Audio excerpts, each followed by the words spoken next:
What's up, agents, and welcome back to another Division video. We are back at Lincoln Memorial for a little bit of a different video today. We are going to take a look at two backpack talents and the synergies with other gear sets and other chest talents. Before we get into it though, don't forget to like, share, comment, subscribe, and maybe join the channel. If you don't, you are a horrible person.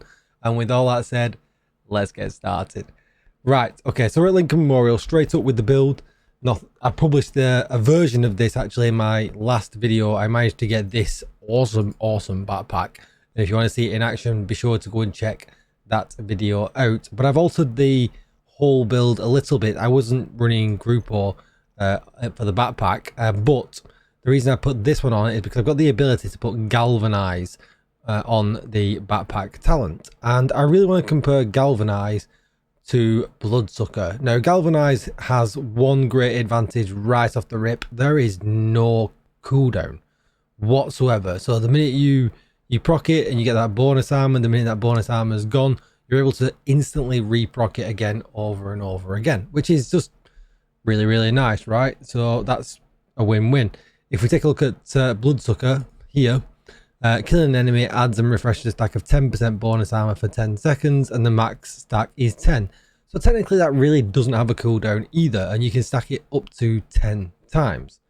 But what you've kind of got to do is lose it and then start to regen it. But it's that big of a bonus. I very rarely kind of lose the ability to stack it. But obviously, you know, these are great talents all in all, and we really could compare it as well with the momento, because that obviously gives bonus armor as well, but obviously if you're playing that's easier if you're playing more blue cores, but that does give one blue core, and perhaps we should include that in the testing. And what I really want to test them with is the advantages and disadvantages of keeping intimidate up.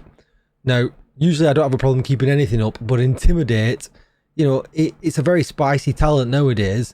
It does a lot of damage very quickly, but that damage is only going to be there if you've got bonus armor. So which of these talents, which of these backpacks work the best? And we're going to try it out, because I think a lot of people sleep on galvanize, because it says applying a blind, ensnare, confuse or shock to an enemy grants 40% of your armor as bonus armor to allies within 20 meters. Now, like the Mondo that we've been talking about, and I think I finally probably said that right, that says allies as well, but it actually applies to you. It's just bad wording. You're classed as your own ally. So we're going to give this a go. We're on heroic. We're at Lincoln Memorial, and the reason we're at Lincoln Memorial is because we know it's really easy to stack enemies here, and that's why a lot of content creators showcase builds here, because you've got a lot of enemies very close, and it showcases the build, you know, really quickly, really easily. But it also does make things easy as well, so GG's. Right, so let's just get this going. So there we go, we've got some stacks. Now I'm still in bonus armor. I'm still in bonus armor. I've lost my bonus armor. Now I've lost my intimidate now at this point. Now I've got my bonus armor back because Hunter's Fury procced in, which is kind of nice.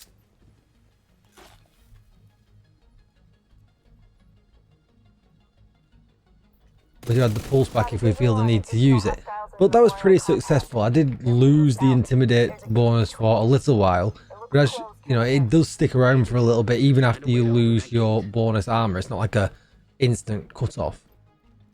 So what we'll do, we'll try it on just this section here as well.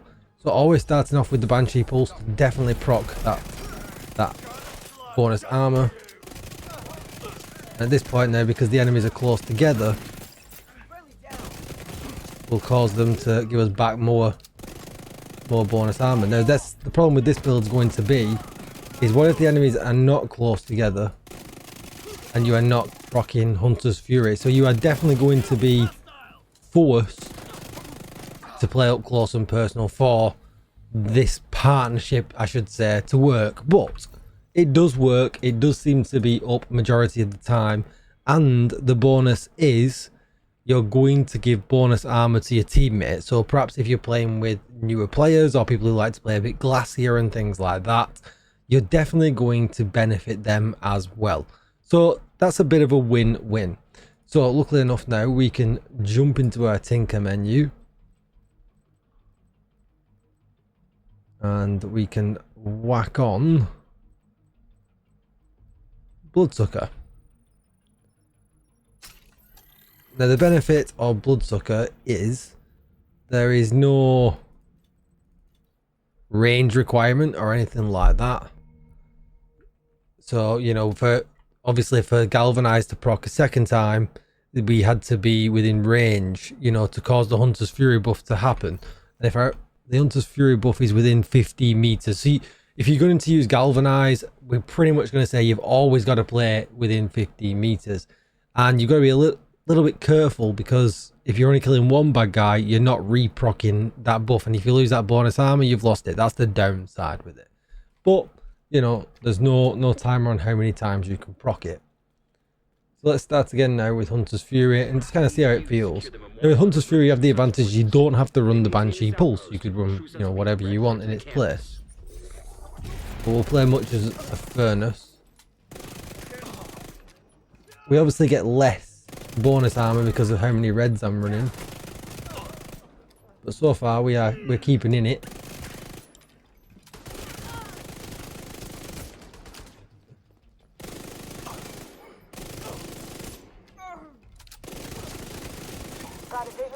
Now, I feel like Bloodsucker was... I mean, look at it. It's still there now. We've not lost the Intimidate buff until we'd finished the section. There was no real fear because the armor bar can build that heavy that even if we do take a few hits, we're not really in that much case of losing them.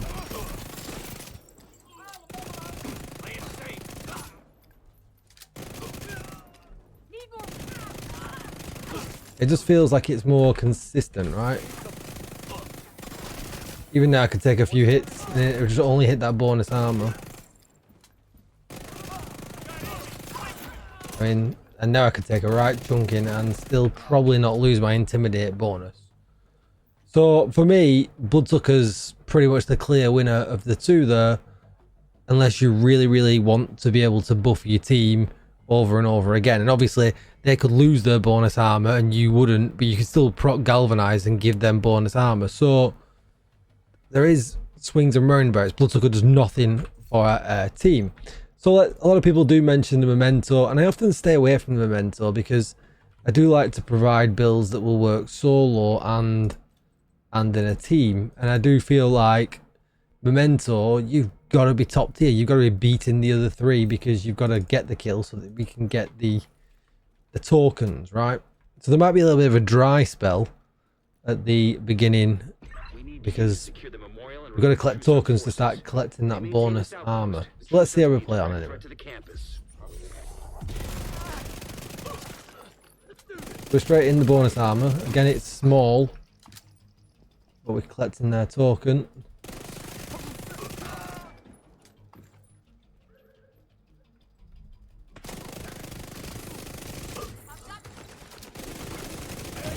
I'm having to go for the tokens, which is sometimes awkward because it's making me play out of position, if that makes sense. Like, I kind of had to dive into trouble to get the tokens to keep the bonus armor. Now it does slowly wear off, so maybe sometimes you can get between sections of levels and be alright.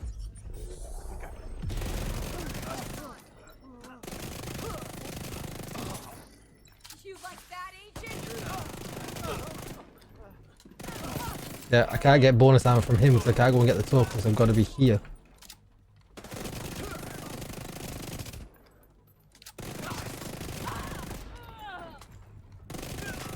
You definitely got to play. You got to definitely push. But there is an advantage of the memento. It's giving me, you know, extra survivability. It's giving me extra weapon damage as well.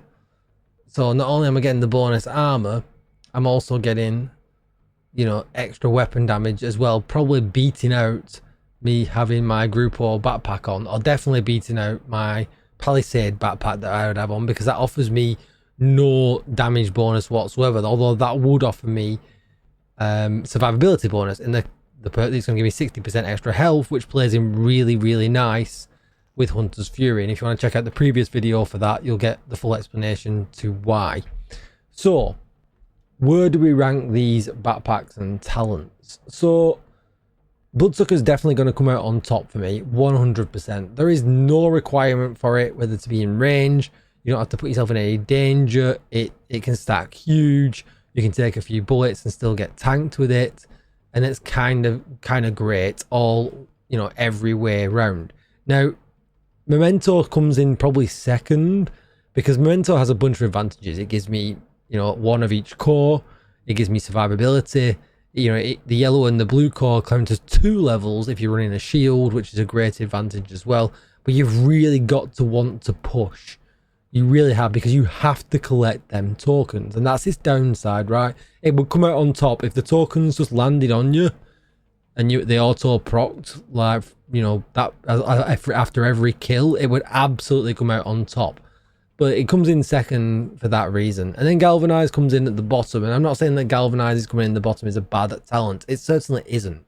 It buffs the team, and maybe that would be the best go-to if you got to buff the team. Perhaps if you're playing with newer players, or you're assisting people with help or whatever. But as far as a run and gun build or anything like that, especially with Hunter's Fury, and that's really where galvanize fits in well, because of the Hunter's Fury talent. It does, you know, give you an extra time that you can shock them and you know, daze them rather. It plays in really, really well. And yeah, I mean, it's all good in the hood. I just think that, you know, for a fact, to keep intimidate up, your biggest chance is definitely going to be running bloodsucker. The memento comes in for a whole bunch of other reasons as well underneath, probably more so if you're playing solo. It's definitely still a great pick. But then galvanize comes in as well. You know, it can be a hero. Perhaps you want to run the named galvanize backpack as well, or whatever, but there's no cooldown on it either, and you know, you're buffing the team. So there's a win-win everywhere. All 3 of these packs are very, very good. I think my preferred one is just running one with bloodsucker. Let me know what your preferred ones and why are down below in the comments. Don't forget to like, share, comment, subscribe, and maybe join the channel. Thank you for all the support recently, all the subs, all the joins, all the comments, everything. It really helps to grow the channel. So I absolutely love you all to bits. Thank you very, very much. And if you need a community Discord, you'll find a link to mine down below in the description. Plenty of Division loving people there, and if you need some help, I'm sure they will help you out. Thanks for watching, agents. I'll see you in the next one. Bye bye.